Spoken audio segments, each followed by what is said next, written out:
MA final philosophy की class में आप सभी का स्वागत है।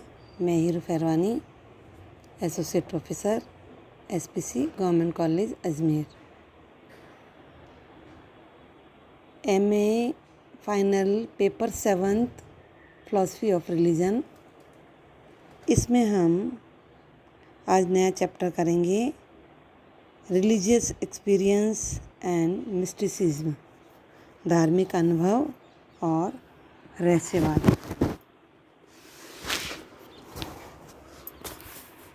धार्मिक अनुभव और रहस्यवाद में रहस्यवाद को समझने से पहले धार्मिक अनुभव क्या है और धार्मिक अनुभव से भी पहले अनुभव हम किसे कहते हैं ये जान लें।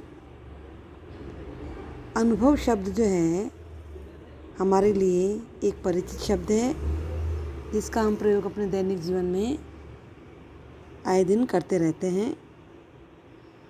दार्शनिक दृष्टि से अनुभव की जो परिभाषा है वो ठीक तरह से करना बहुत ही कठिन है, क्योंकि अलग अलग दार्शनिकों ने अलग अलग दृष्टिकोणों से इस शब्द का अर्थ स्पष्ट करने का प्रयास किया है।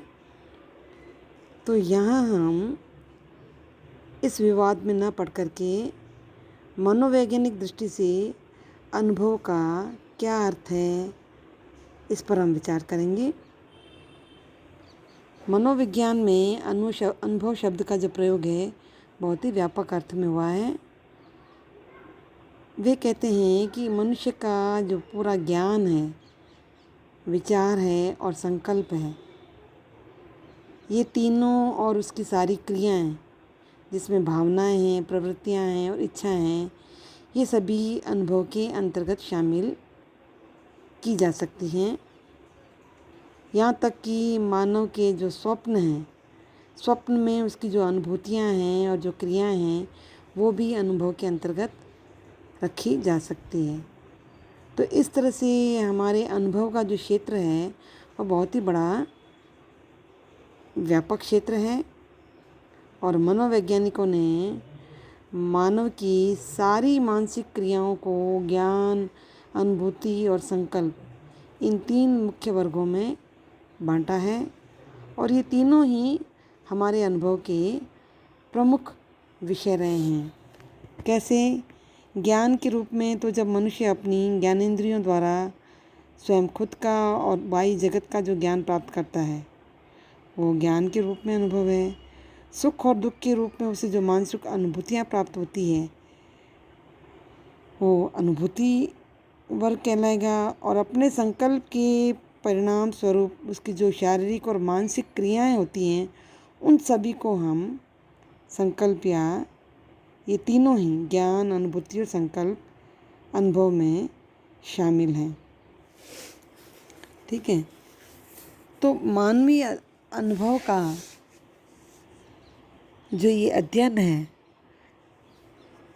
इसके संबंध में मैं कह सकते हैं कि मनुष्य की चेतना का हर विषय जो है उसके अनुभव के अंतर्गत ही आता है। अब ये जो व्यापक मानवीय अनुभव है इसका अगर हम अध्ययन या विश्लेषण करें तो विश्लेषण करने से हम ये देखते हैं कि मानवीय अनुभवों को 4 वर्गों में हम विभाजित कर सकते हैं। इंद्रियजन्य अनुभव, सौंदर्यात्मक अनुभव, नैतिक अनुभव और फिर लास्ट में है धार्मिक अनुभव। तो सबसे पहले हम इंद्रिय अनुभव की बात करते हैं कि इंद्रिय अनुभव जैसा कि नाम से स्पष्ट है, ये अनुभव जो है मनुष्य अपनी ज्ञानेंद्रियों के माध्यम से प्राप्त करता है। जैसे चक्षु से वो अलग अलग वस्तुओं को और दृश्यों को देखता है, कानों से ध्वनि को सुनता है, जीवा से विभिन्न वस्तुओं का स्वाद ग्रहण करता है और नासिका से सभी तरह की गंध को ग्रहण करता है और अपनी त्वचा से स्पर्श करता है। तो इन सभी ज्ञानेंद्रियों से प्राप्त जो बाह्य जगत संबंधी मनुष्य का सारा अनुभव है वो इंद्रियजन्य अनुभव में ही आता है। भौतिक जगत के अतिरिक्त मनुष्य जो है आत्मनिरीक्षण के द्वारा भी स्वयं खुद का और सुख दुख का और इसी तरह से आशा निराशा आदि का जो भी साक्षात ज्ञान प्राप्त करता है वे सभी भी इंद्रियजन्य अनुभव के अंतर्गत ही रखे जा सकते हैं। तो मनुष्य का जो ये आंतरिक अनुभव है वह व्यक्ति विशेष तक सीमित होने के कारण व्यक्तिनिष्ठ अनुभव भी कहलाता है। इसे हम व्यक्तिनिष्ठ अनुभव भी कह सकते हैं। और आंतरिक अनुभव जो है मनुष्य के बाह्य जगत संबंधी उस अनुभव से थोड़ा अलग होता है, इसलिए बाह्य जगत संबंधी जो अनुभव है वो वस्तुनिष्ठ अनुभव कहलाता है। तो इस प्रकार ये इंद्रियजन्य अनुभव जो है ये बाह्य जगत से संबंधित है। दूसरा इन्होंने बताया है सौंदर्यात्मक अनुभव कि मानव का जो अनुभव है वो केवल इंद्रिय अनुभव तक ही सीमित नहीं होता है। इस अनुभव के साथ में मनुष्य जो है अपने चारों ओर विद्यमान जो पर्यावरण है, वस्तुएं हैं, व्यक्ति हैं और दूसरे प्राणी हैं, उन सभी को वो सुंदर और आकर्षक देखना चाहता है। तो अपने जीवन में वो जिन वस्तुओं का प्रयोग करता है उनकी उपयोगिता के साथ साथ वह उनके सौंदर्य का और आकर्षण का भी ध्यान रखता है। वो केवल भोजन पेट भरने के लिए नहीं करता, अपितु खाद्य पदार्थों को आकर्षक भी बनाना चाहता है।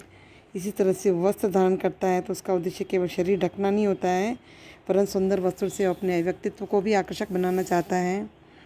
और इस तरह से रहने के लिए मकान वो और अधिक सुंदर और आकर्षक बनाने का प्रयत्न करता है।